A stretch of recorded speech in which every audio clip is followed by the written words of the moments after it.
जी पंडित जी, सबसे पहले अपना परिचय दे दीजिए। मेरा नाम पंडित कमल शर्मा है जी। मैं इस मंदिर में पुजारी हूँ।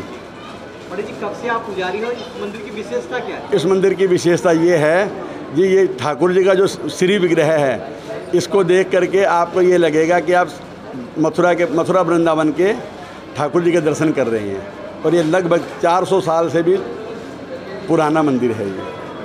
तो क्या माना जाए, जो वृंदावन में ठाकुर जी का मंदिर है उसी दौरान ये भी बनाया गया था, ऐसी मान्यता है यहाँ की लोगों की मान्यता तो यही है जी। और ये बहुत ही पुराना मंदिर है और इसमें यहाँ पर श्री विग्रह की स्थापना कब हुई थी किसी को भी नहीं मालूम।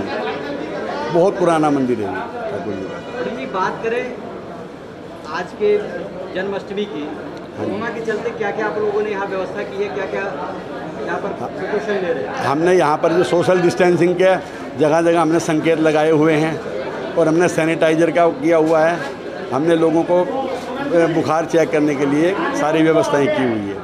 कोरोना की वजह से बाधा कितनी आई? जैसे पहले होता था भजन कीर्तन, हाँ जी, पहले से तो संख्या काफ़ी कम है। यहाँ जो अब संख्या आप देख रहे हो उससे लगभग 20 गुना ज़्यादा संख्या में भक्त लोग आते हैं दर्शन करने के लिए। अभी तो कुछ भी नहीं है, कोरोना की वजह से काफ़ी कुछ बदलाव आया है। बात करें, इतना पुराना मंदिर है तो क्या दिल्ली के ही लोग आते हैं, कोई दिल्ली से बाहर से भी आते हैं? नहीं, यहाँ से दिल्ली से बाहर के भी लोग आते हैं। दूर दूर से लोगों को मालूम है कि नजफगढ़ में शहर के बीच में ठाकुर द्वारा श्री राधा कृष्ण मंदिर अति प्राचीन है और वहाँ के ठाकुर जी के दर्शन करने से यही एहसास होता है जैसे वृंदावन में भगवान कृष्ण के दर्शन हमने नजफगढ़ में कर लिए। यहाँ को छोटा वृंदावन की संज्ञा दे सकते हैं आप। सर, सबसे पहले आपका परिचय जानना चाहेंगे। मैं हरिंदर सिंघल, नजफगढ़ मार्केट प्रेसिडेंट और नजफगढ़ का बासिंदा हूँ। जिस मंदिर में हम खड़े हैं ये सबसे प्राचीन मंदिर है नजफगढ़ का और मेरे पिता दादा, हमारा परिवार लगभग 200 वर्षों से यहाँ रहता है। इस मंदिर से सबकी आस्था जुड़ी हुई है। कहीं भी जाएं लेकिन भगवान का अन्नकूट का प्रसाद और राधा कृष्ण का जो स्वरूप है वो बड़ा आनंदमयी है। देखते ही सारी ऊर्जा आ जाती है और भगवान के दर्शन इतने अलौकिक हैं इस मंदिर में, श्री ठाकुर द्वारा राधा कृष्ण मंदिर, कि उसका वर्णन नहीं किया जा सकता। नेत्रों की प्यास नहीं बुझती भगवान के दर्शन कर। जिस तरह से कोविड का चलन जो था, जिसकी वजह से अब मंदिरों में काफ़ी सन्नाटा छाया हुआ है, क्या मानते हैं कितना फ़र्क पड़ा है कोविड की वजह से इस बार जन्माष्टमी को मनाने में? देखिए, हमें सावधानी रखते हुए पर्व मनाने हैं। भगवान भी कभी ये नहीं कहते कि आप लापरवाही करें, क्योंकि भगवान ने तो स्वयं सुरक्षा की दृष्टि से द्वारका अपना ली थी जब ज़्यादा इधर उधर बात हो रही थी। तो भगवान भी कहते हैं कि अपना सावधानी रखते हुए आप पर्व को मनाएं, क्योंकि उनके दर्शन मन से होते हैं, मन की अलौकिक आँखों से होते हैं। ज़रूरी नहीं उसके लिए बहुत नज़दीक जाया जाए। तो हम सावधानी रखते हुए पर्व मनाएं। मेरी सभी से ये हाथ जोड़कर अपील है कि 2 गज की दूरी, मास्क है ज़रूरी और कोरोना को दूर भगाएं, भगवान का आशीर्वाद पाएं। जन्माष्टमी की सबको बधाई भगवान के प्रकटोत्सव की, जो अन्याय पर न्याय की, अधर्म पर धर्म की। और भगवान ने पूरा जीवन यतो कृष्णा ततो धर्मा, यतो धर्मा ततो कृष्णा, और जहाँ कृष्ण है वहाँ धर्म है, जहाँ धर्म है वहाँ कृष्ण है। भगवान ने कहा कि अच्छाई के साथ मैं खड़ा हूँ, धर्म के साथ खड़ा हूँ, मेरी और कोई रिश्तेदारी नहीं है। भगवान ने महाभारत भी करवाया। अपनी सेना को, जो अक्षौहिणी सेना थी, उसको विपक्ष में खड़ा कर दिया क्योंकि वो पथभ्रष्ट हो गई थी। तो भगवान केवल और केवल धर्म के साथ रहते हैं। मेरा इस अवसर पर यही संदेश है कि आइए हम उन्हीं के मार्ग पर चलें और भगवान के अनुसरण करें। उन्होंने जो गीता में ज्ञान दिया उसको अपनाएं।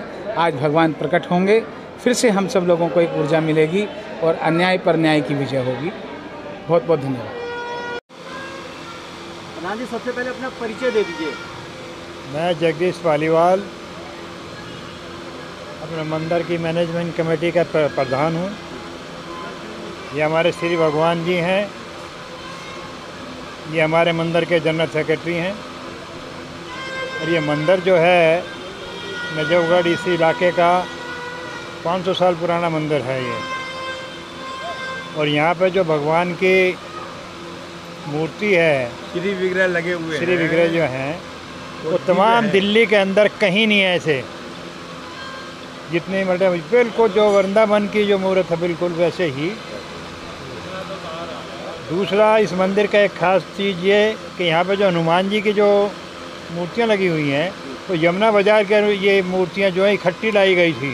जो यमुना बाज़ार में मंदिर है हनुमान जी का, वो और ये तो पुरानी अच्छी मान्यता है इनकी, और सभी लोग यहाँ पर दर्शन करने आते हैं। तमाम इलाके के, तमाम रोहिणी तक से भी, इधर से तमाम पश्चिम बिहार से भी, इस साइड से लोग आते हैं, सभी जगह से आते हैं यहाँ पर। और यहाँ पर जो है पहले शंकराचार्य भी जो हैं कई बार यहाँ आ चुके हैं। वो भी मूर्ति को देख करके बड़े ही खुश हुए, बड़े ही उन्होंने कहा ऐसी मूर्ति हम कम ही देख पाते हैं। हाँ, ठाकुर जी की विग्रह मूर्ति। प्रधान जी, जिस तरह से पहले जन्माष्टमी होती थी, उसको अगर हम तुलना करें आज की जन्माष्टमी, तो कोरोना से कितना प्रभाव पड़ा है जन्माष्टमी? कोरोना से सारा ही प्रभाव पड़ा है। हमने तो इसीलिए सारी सेफ्टी रखी हुई है यहाँ पर, सबके बाकायदा मास्क क्या, अपना ये सैनिटाइज़र क्या, टेम्परेचर क्या, सब चीज़ वहाँ से चेक करके अंदर ही एंट्री हो रही है सबकी वो, और बाकायदा सब पूरी तरह ध्यान रखा जा रहा है। और ये हाँ, लेकिन भीड़ जो है हम इसको कवर कर रहे हैं, कोशिश कर रहे हैं कि मतलब थोड़ी दूरी बना के रखें सब लोग, दूरी बना के ही चलें सब।